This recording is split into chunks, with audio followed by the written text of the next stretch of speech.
नमस्कार दोस्तों, स्वागत है आप सभी का नारायण सर क्लासेस में। अध्याय 15 जैव विविधता एवं संरक्षण, इसका भाग 3 तक आप लोगों ने पढ़ लिया और आज हम बताएंगे भाग 4।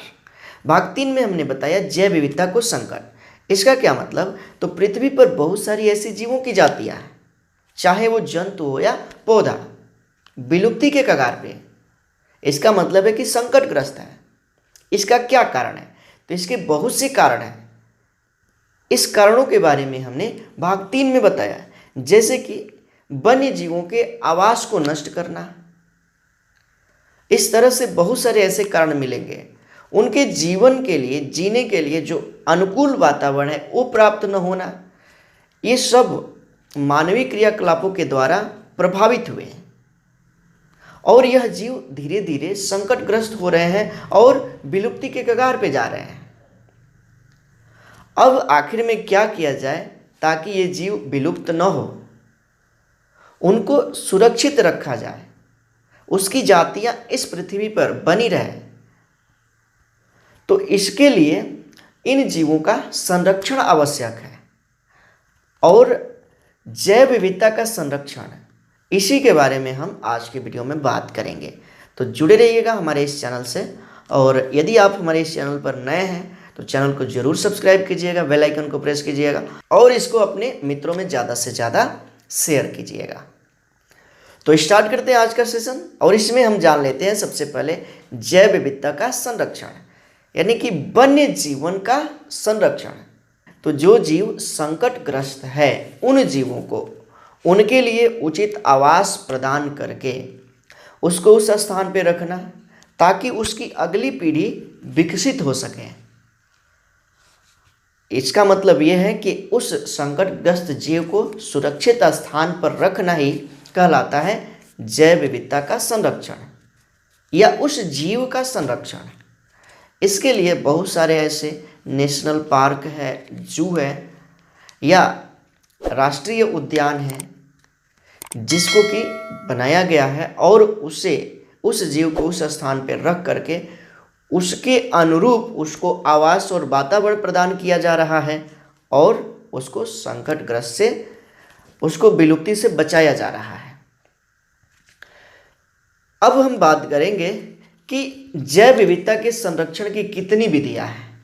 हमने जान लिया जैव विविधता के संरक्षण के बारे में, यानी कि जो संकटग्रस्त जीव है उसका संरक्षण करना, उसको सुरक्षित रखना ताकि उस जीव की अगली पीढ़ी बन सके और वह जीव का अस्तित्व पृथ्वी पर बना रहे। तो जीवों का संरक्षण, इसका मतलब कि जो जाति धीरे धीरे संकटग्रस्त हो रही है, उस जाति को उचित आवास और उचित अनुकूल वातावरण परिस्थिति दे करके उसे सुरक्षित रखना ही कहलाता है जैव संरक्षण। और ये सब क्रियाएं मानव द्वारा किया जाता है ताकि वह जीव पृथ्वी पर बना रहे, वह विलुप्त न हो।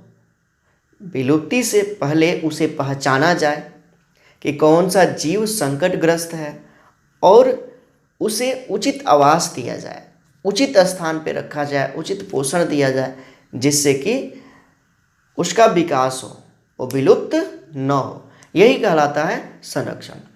अब संरक्षण की कितनी विधियां हैं, जीवों के संरक्षण की कितनी विधियां हैं, तो 2 विधियां हैं। एक को बोला जाता है स्वस्थानीय संरक्षण और दूसरे को बोला जाता है बहिस्थानीय संरक्षण। संरक्षण की कितनी विधियां हैं, तो संरक्षण की 2 विधियां हैं। एक को कहते हैं स्वस्थानीय संरक्षण, इसको इंग्लिश में बोला जाता है इन सीटू कंजर्वेशन। उसके बाद से दूसरा है क्या, तो वही स्थानीय संरक्षण, यानी कि एक्स सीटू कंजर्वेशन। तो जैव विविधता के संरक्षण की 2 विधियां हैं, स्वस्थानीय संरक्षण और वही स्थानीय संरक्षण। तो स्वस्थानीय संरक्षण क्या होता है? तो वन्य जीवों को उनके प्राकृतिक आवास में ही संरक्षित रखना, सुरक्षित रखना कहलाता है स्वस्थानीय संरक्षण। स्वस्थानीय संरक्षण का मतलब है कि जो वन्य जीव है, जैसे कि जंतु पौधे, उनको उनके प्राकृतिक आवास में ही रख करके सुरक्षित रखना, चारों ओर से बाउंड्री कर दिया जाता है और उस प्राकृतिक आवास को निषिद्ध क्षेत्र घोषित किया जाता है। यानी कि उसमें बिना अनुमति के अन्य जीवों को चरने के लिए या मनुष्य को पेड़ों को काटने के लिए, जंतुओं का शिकार करने के लिए बिना अनुमति के उसमें जाना वर्जित होता है। और ऐसे संरक्षण को बोला जाता है स्वस्थानीय संरक्षण। समझ में आ गया होगा स्वस्थानीय संरक्षण क्या होता है? तो जहाँ पर वह जीव रह रहा है, जैसे कि जंगलों में रह रहा है, तो वहीं पर उसको उस तरह का सुरक्षा प्रदान करना ताकि वह विलुप्त न हो, मानवीय क्रियाकलापों से उसे बचाना, विभिन्न प्रकार के अन्य जंतुओं को उसमें जाने से रोकना या मानव को उसका दोहन करने के से रोकना कहलाता है क्या चीज़? तो स्वस्थानीय संरक्षण। उसके बाद से बहिस्थानीय संरक्षण क्या है? तो इसमें चुनाव किया जाता है कि कौन सा जंतु या जीव संकटग्रस्त है, उसके लिए कृत्रिम आवास बनाए जाते हैं, कृत्रिम क्षेत्र बनाया जाता है, जैसे कि चिड़ियाघर हो गया या वनस्पति उद्यान हो गया, इसके लिए बनाए जाते हैं और वहाँ पर उसको ले जा करके सुरक्षित रखा जाता है। अब ऐसे जो जीव है जंगलों में तो विलुप्त हो जाएंगे क्योंकि वहाँ पे उन्हें उचित आवास नहीं मिल पाएगा, लेकिन उसको ले जा करके प्राकृतिक आवास में रख दिया जाता है, जहाँ पर कि ले जा करके उसे कृत्रिम आवास में रख दिया जाता है, कृत्रिम स्थान पे रख दिया जाता है, ऐसा बना दिया जाता है जहाँ पे कि वह जीव सुरक्षित रह सके। तो इसे बोला जाता है बहिस्थानीय संरक्षण, यानी कि एक्स सीटू कंजर्वेशन। इतनी बातें जो है आपने समझ लिया होगा। स्वस्थानीय संरक्षण क्या है? तो प्राकृतिक आवास में उसे सुरक्षित रखना, जीवों को, वन्य जीवों को कहलाता है स्वस्थानीय संरक्षण, यानी कि इन सीटू कंजर्वेशन। बहिस्थानीय संरक्षण क्या है? तो उस जीव को जो संकटग्रस्त है उसको उसके प्राकृतिक आवास से निकाल करके कृत्रिम आवास में ले जा करके रखना, कृत्रिम स्थान पर ले जा करके रखना, जहाँ पे उसे उचित आवास और वातावरण प्राप्त हो सके, जो कि मानव निर्मित होता है। इसे बोला जाता है बहिस्थानीय संरक्षण। अब हम एक एक करके पढ़ेंगे स्वस्थानीय संरक्षण का। स्वस्थानीय संरक्षण, तो स्वस्थानीय संरक्षण में हमने अभी बताया कि क्या, तो उस वन्य जीव को उसके प्राकृतिक आवास में ही रहने देना, प्राकृतिक आवास में ही उसे संरक्षण क्या करना, प्रदान करना, जैसे कि प्राकृतिक वन, चरागाह, मैदान, नदियाँ, झरने, इसका संरक्षण करना ही कहलाता है स्वस्थानीय संरक्षण। अब इसमें स्वस्थानीय संरक्षण में क्या किया जाता है? तो उस स्थान को निषिद्ध क्षेत्र घोषित कर दिया जाता है और निषिद्ध क्षेत्र के सीमा के अनुसार इसे मुख्य कई भागों में बांटा गया है। किसे? तो स्वस्थानीय संरक्षण को, जैसे कि राष्ट्रीय पार्क, वन्य जीव अभयारण्य और जीवमंडल आरक्षित क्षेत्र। ठीक है, कितने भागों में इसे बांटा गया है? तो कई भागों में बांटा गया है। पहला होगा क्या चीज़? तो राष्ट्रीय उद्यान, राष्ट्रीय उद्यान, इसे इंग्लिश में बोला जाता है नेशनल पार्क, नेशनल पार्क। दूसरा है वन्य जीव अभयारण्य, वन्य जीव अभयारण्य। तीसरा हो जाएगा जीवमंडल संरक्षित क्षेत्र, जीवमंडल संरक्षित क्षेत्र। तो यहाँ पे राष्ट्रीय उद्यान यानी कि नेशनल पार्क, वन्य जीव अभयारण्य, जीवमंडल संरक्षित क्षेत्र, ये क्या है? तो स्वस्थानीय संरक्षण है, स्वस्थानीय संरक्षण। तो भारत एक जैव विविधता वाला देश है जिसमें बहुत सारे ऐसे क्षेत्र हैं जो कि राष्ट्रीय उद्यान के रूप में, वन्य जीव अभयारण्य के रूप में, जीवमंडल आरक्षित क्षेत्र के रूप में उसे कानूनी सुरक्षा प्रदान की गई है। मतलब कि राष्ट्रीय उद्यान को, वन्य जीव अभयारण्य को, जीवमंडल संरक्षित क्षेत्र को क्या किया गया है? तो कानूनी अधिकार प्राप्त है, इसे कानूनी सुरक्षा दिया गया है, जिससे कि सरकार के द्वारा ये देख रेख में होता है और कोई भी इसे नुकसान नहीं पहुंचा सकता है। यदि नुकसान पहुंचाए तो इसके लिए दंड का प्रावधान है।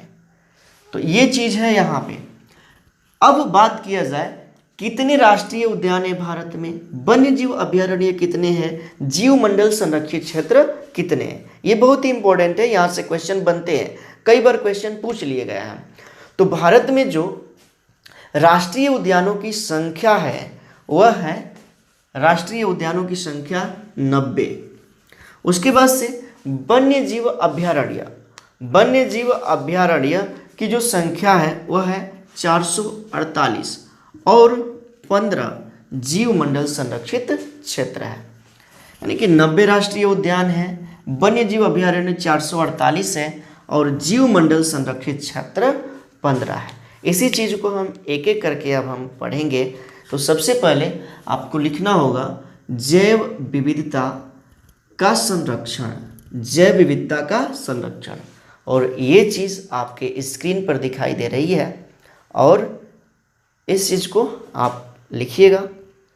संरक्षण का अर्थ है कि जैव मंडल के मानवीय प्रयोगों की व्यवस्था जिसमें मनुष्य की वर्तमान पीढ़ी को भरपूर लाभ प्राप्त हो तथा इनको आने वाली पीढ़ी के लिए सुरक्षित किया जा सके। संक्षेप में कहना यह उचित है कि जैव मंडल से इसे बिना हानि पहुंचाए अत्यधिक लाभ प्राप्त करने की तकनीकों का प्रयोग ही संरक्षण है। मतलब कि इनको बिना हानि पहुंचाए इसका अत्यधिक प्रयोग करना ये क्या कहलाता है? इनका संरक्षण कहलाता है। फिर आगे से लिखना है हेडिंग बना करके जैव संरक्षण की, जैव विविधता का संरक्षण की विधियाँ, जैव विविधता के संरक्षण की विधियाँ। इसमें लिखना है इसे विस्तृत रूप से 2 भागों में विभाजित किया जा सकता है।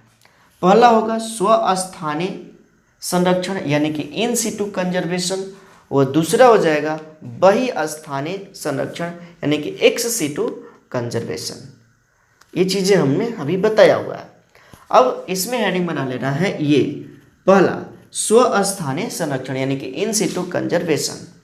इसमें लिखना है स्वस्थानीय संरक्षण वन्य जीवों के प्राकृतिक आवास में किया जाता है। अतः इस प्रकार के संरक्षण के लिए प्राकृतिक वनों, चरागाहों, मैदानों, नदियों, झीलों आदि का भी संरक्षण आवश्यक है। इसके लिए इन प्राकृतिक आवास स्थानों को निषिद्ध क्षेत्र घोषित कर दिया जाता है। निषेध की सीमा के अनुसार इन क्षेत्रों को कई भागों में बांटा गया है। उसके बाद से ये लिख लेना है पहला राष्ट्रीय उद्यान यानी कि नेशनल पार्क, इसकी संख्या है 90, वन्य जीव अभयारण्य इसकी संख्या है 448 और जीवमंडल संरक्षित क्षेत्र इसकी संख्या है 15। उसके बाद से नेक्स्ट लाइन से लिखना है भारत में जैव विविधता समृद्ध क्षेत्रों को राष्ट्रीय उद्यानों, वन्य जीव अभयारण्यों, जीवमंडल आरक्षियों के रूप में कानूनी सुरक्षा प्रदान की गई है। अब हम पढ़ेंगे पहला राष्ट्रीय उद्यान, राष्ट्रीय उद्यान यानी कि नेशनल पार्क। सभी चीज़ें आपको समझते चलना है, बहुत ही इम्पोर्टेंट टॉपिक है और यहाँ से क्वेश्चन बनते हैं। राष्ट्रीय पार्क, सबसे पहला नंबर जो कि है क्या? राष्ट्रीय उद्यान, नेशनल पार्क।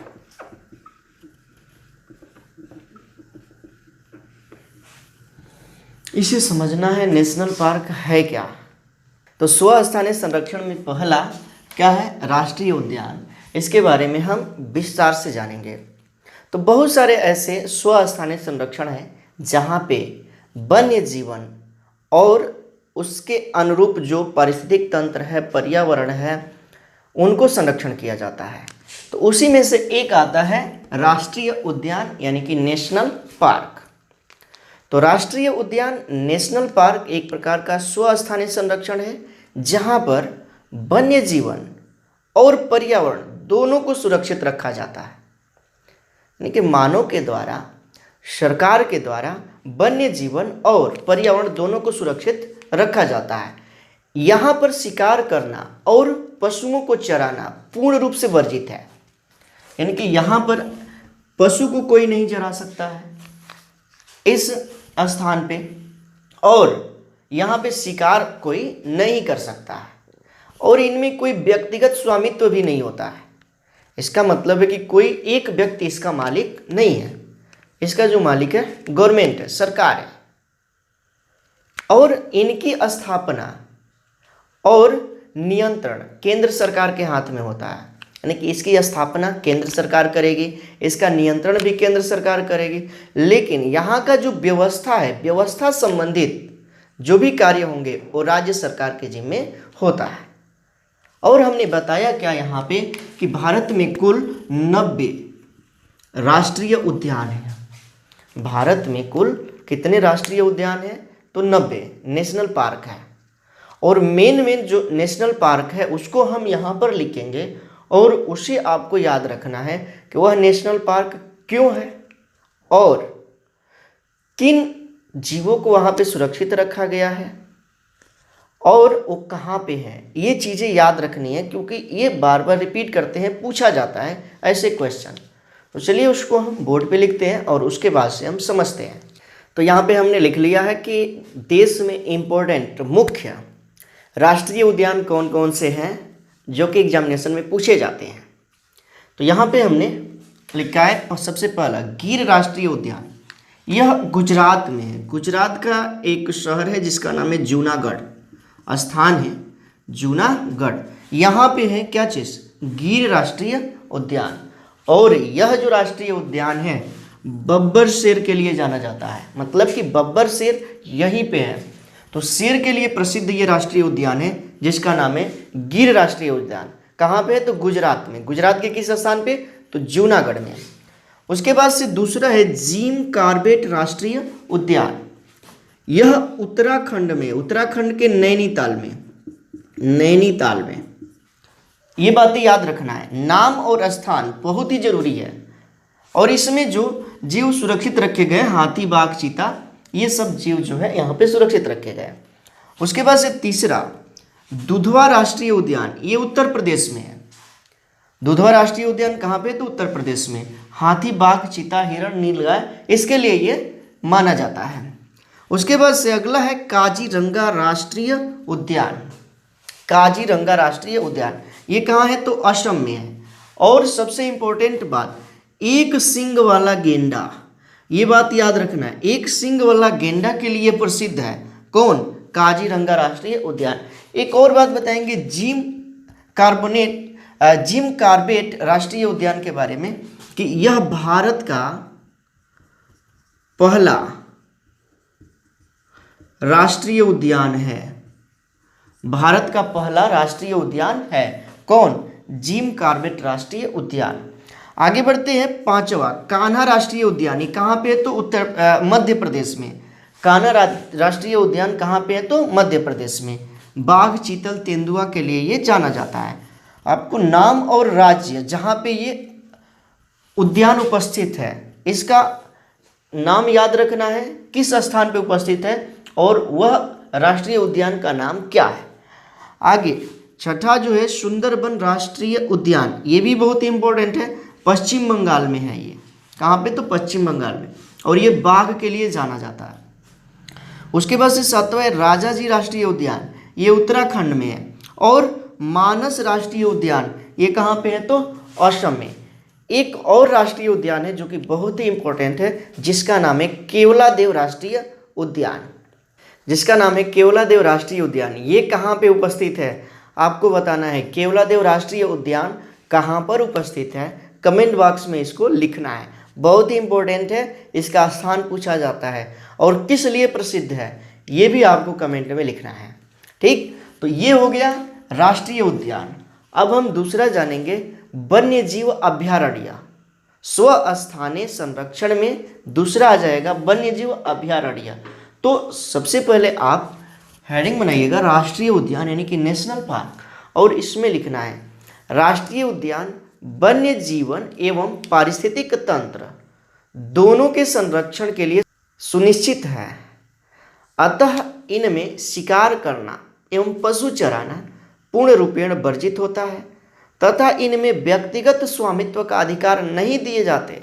इसकी स्थापना एवं नियंत्रण केंद्र सरकार के अंतर्गत होती है, परंतु इनकी व्यवस्था संबंधित राज्य सरकार के अधीन है। भारत में कुल 90 राष्ट्रीय उद्यान है। कुछ प्रमुख राष्ट्रीय उद्यान निम्नलिखित है और ये आप लिख लीजिएगा, स्क्रीनशॉट लीजिएगा। और अब हम जानेंगे दूसरा, जिसका नाम होगा वन्य जीव अभयारण्य।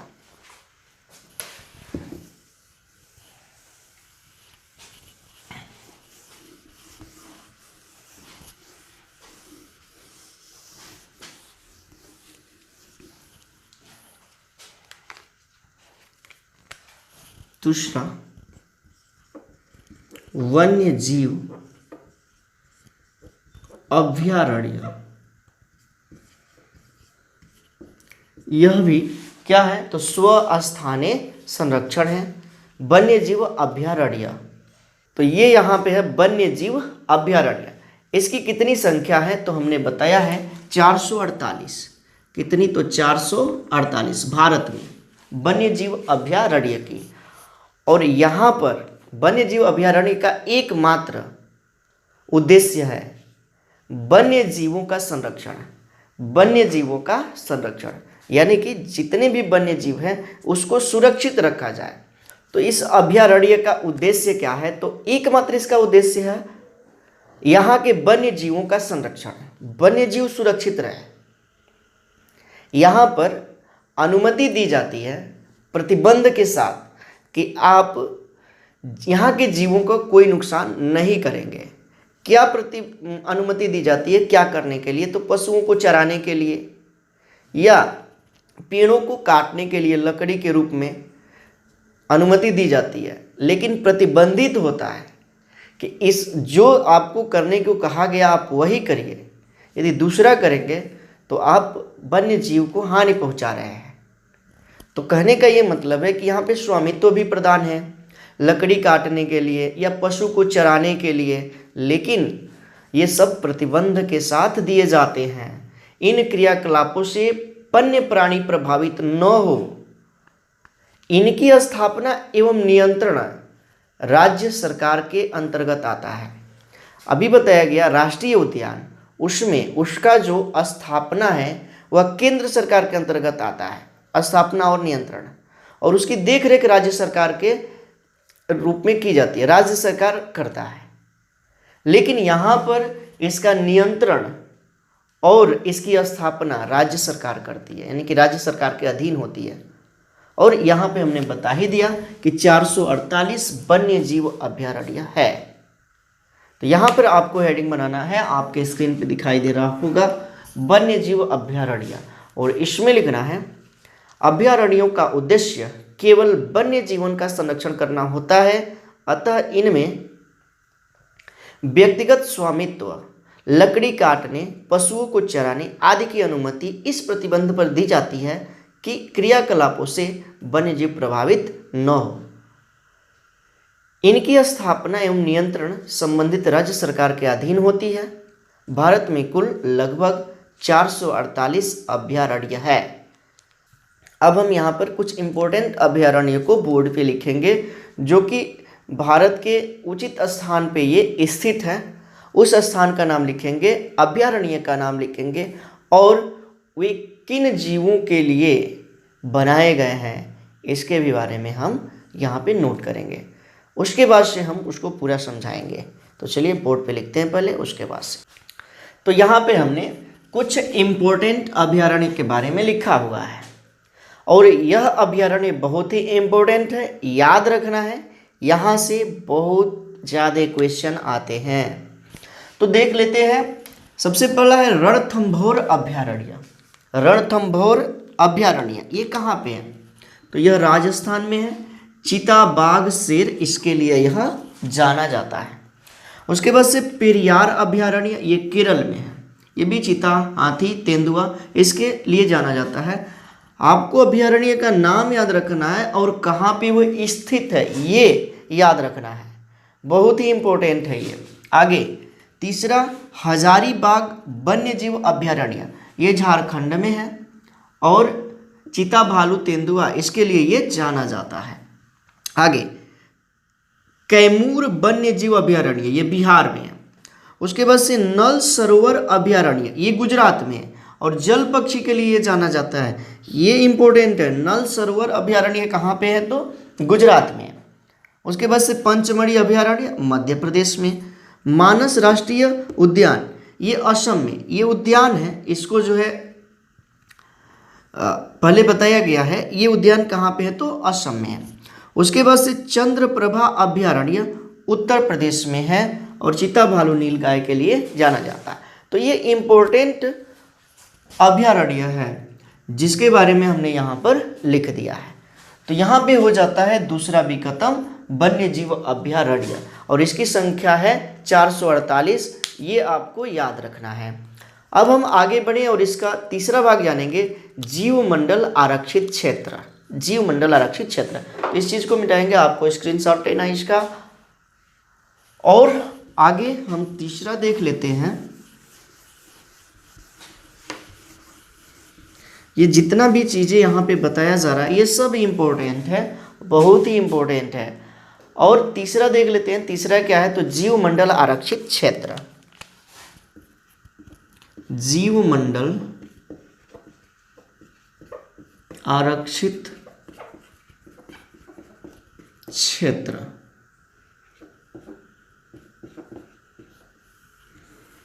जीवमंडल आरक्षित क्षेत्र क्या होता है इसके बारे में जाना जाए तो ऐसा आरक्षित क्षेत्र जहाँ पर केवल जीवमंडल हो, वहाँ पे केवल जीव हो और उसकी सुरक्षा हो और कोई बाह्य व्यवधान उसे नुकसान न पहुँचाए, इसको बोला जाता है जीवमंडल आरक्षित क्षेत्र। कुल 15 जीवमंडल आरक्षित क्षेत्र है हमारे देश में, यानी कि भारत में। इसको कई तरह से बांटा गया है। सबसे पहला है केंद्रीय क्षेत्र। इसमें का फर्स्ट होगा केंद्रीय क्षेत्र। ये क्या है? केंद्रीय क्षेत्र, तो यह क्षेत्र पूर्णतया वर्जित होता है कि इस क्षेत्र के पारिस्थितिक तंत्र में कोई व्यवधान न आने दिया जाए, यानी कि किसी प्रकार का कोई व्यवधान यहाँ पे नहीं आने दिया जाता है। किसमें? केंद्रीय क्षेत्र में। इसका सेकेंड हो जाएगा प्रतिरोधक क्षेत्र। प्रतिरोधक क्षेत्र, और इसमें क्या किया जाता है कि मध्यवर्ती क्षेत्र में सीमित मानव क्रियाकलापों की अनुमति है। मतलब कि इस जीवमंडल के जो आरक्षित क्षेत्र है केंद्रीय क्षेत्र में किसी भी प्रकार का इसमें ये नहीं है व्यवधान करने का, ये सब कुछ इसमें पूर्णतया वर्जित है इस क्षेत्र में। किसमें? तो केंद्रीय क्षेत्र में। इसमें कुछ हद तक मानवीय क्रियाकलाप किया जा सकता है। किसमें? तो प्रतिरोधक क्षेत्र में। ऐसा जीवमंडल आरक्षित क्षेत्र है। उसके बाद से तीसरा है परिचालन क्षेत्र। थर्ड, परिचालन क्षेत्र। इसमें क्या होता है? तो इसमें विभिन्न प्रकार के क्रियाकलाप को करने की अनुमति दिया जाता है। एक बात याद रखना है कि हमारे देश में जैवमंडल आरक्षित क्षेत्र प्रस्तावित है और इनमें से नीलगिरी जैवमंडल आरक्षित क्षेत्र 1986 में घोषित किया गया था। नीलगिरी आरक्षित क्षेत्र एक मुख्य है जीवमंडल आरक्षित क्षेत्र, और इसको कब घोषित किया गया? तो 1986 में, सन 1986 में इसे घोषित किया गया। किसे? तो नीलगिरी जैवमंडल आरक्षित क्षेत्र, नीलगिरी जैवमंडल आरक्षित क्षेत्र। तो ठीक है, ये हो गया जीवमंडल आरक्षित क्षेत्र। तो आपको हेडिंग बनाना है और इसे लिखना है, इस प्रकार के क्षेत्रों को प्रबंधन के आशय से निम्न भागों में विभाजित किया गया है। पहला, केंद्रीय क्षेत्र, हेडिंग बनाना और इसमें लिखना है, यह क्षेत्र पूर्णतया वर्जित है। इस क्षेत्र के पारिस्थितिक तंत्र में कोई व्यवधान नहीं आने दिया जाता है। उसके बाद से हेडिंग बनाना है दूसरा, प्रतिरोधक क्षेत्र, और इसमें लिखना है मध्यवर्ती प्रतिरोधक क्षेत्र में सीमित मानव क्रियाकलापों की अनुमति दी जाती है। उसके बाद से ये परिचालन क्षेत्र, और इसमें लिखना है परिधीय परिचालन क्षेत्र में अनेक प्रकार के मानव क्रियाकलापों की अनुमति दी जाती है। नेक्स्ट लाइन से लिखना है, हमारे देश में जैवमंडल आरक्षित क्षेत्र प्रस्तावित है। इनमें से नीलगिरी जैवमंडल आरक्षित क्षेत्र सन 1986 में घोषित किया गया, सन 1986 में घोषित किया गया। ठीक, अब यहाँ पे कंप्लीट होता है स्वस्थानीय संरक्षण। अब हम जानेंगे बहिस्थानीय संरक्षण, यानी कि वन्य जीव का बहिस्थानीय संरक्षण।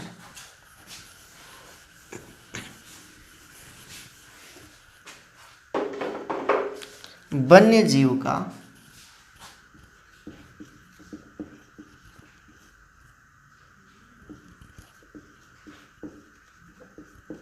बहिस्थानीय संरक्षण,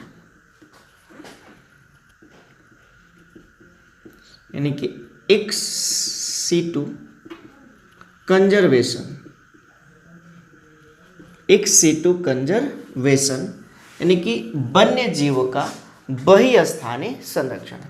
इसका मतलब क्या है? इसके बारे में हमने बताया कि जो जीव विलुप्त हो रहा है, विलुप्ति के कगार पे, उसको वहाँ से निकाल करके कृत्रिम आवास में उसे स्थापित कर दिया जाता है ताकि उसकी जाति बनी रहे पृथ्वी पर। इसे ही बोला जाता है वन्य जीव का बहिस्थानीय संरक्षण।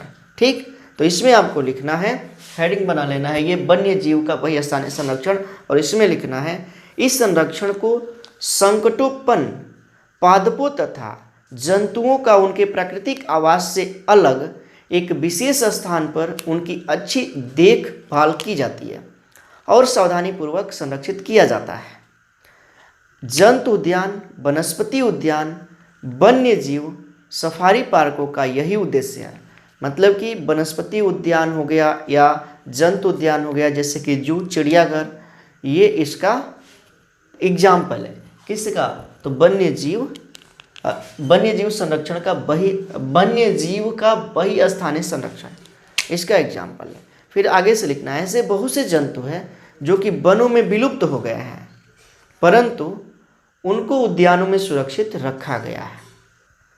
बहुत सारे ऐसे जीव हैं जो कि वनों में क्या है, विलुप्त है, लेकिन ऐसे उद्यानों में, चिड़ियाघरों में, या कह सकते हैं वनस्पति उद्यानों में उसे रखा गया है, उसको सुरक्षित रखा गया है। तो यहाँ पे हमने बताया जैव विविधता का संरक्षण, मतलब कि जीवों का संरक्षण कैसे किया जाए, कौन ऐसा स्थान है जहाँ पर कि जीवों का संरक्षण किया जाता है। उम्मीद है कि यहाँ तक आप लोगों ने बहुत ही अच्छे से समझ लिया होगा। तो यहाँ पे आपने सीख लिया, जान लिया कि जीवों का संरक्षण कहाँ पे होता है, जीवों का संरक्षण क्यों जरूरी है, किन स्थानों पर, कितनी विधियाँ, ये सभी चीज़ें हमने बता दिया है। और यहाँ तक आपने खूब अच्छे से पढ़ लिया होगा। और यदि आपको समझ में आता है तो ज़रूर कमेंट के माध्यम से बताइएगा। और यदि आपको अच्छा लगता है तो वीडियो को ज़रूर लाइक कीजिएगा और इसे अपने मित्रों में ज़्यादा से ज़्यादा शेयर कीजिएगा। तो मिलते हैं अगले वीडियो में, तब तक के लिए थैंक्स फॉर वॉचिंग। जुड़े रहिएगा नारायण सर क्लासेस के साथ।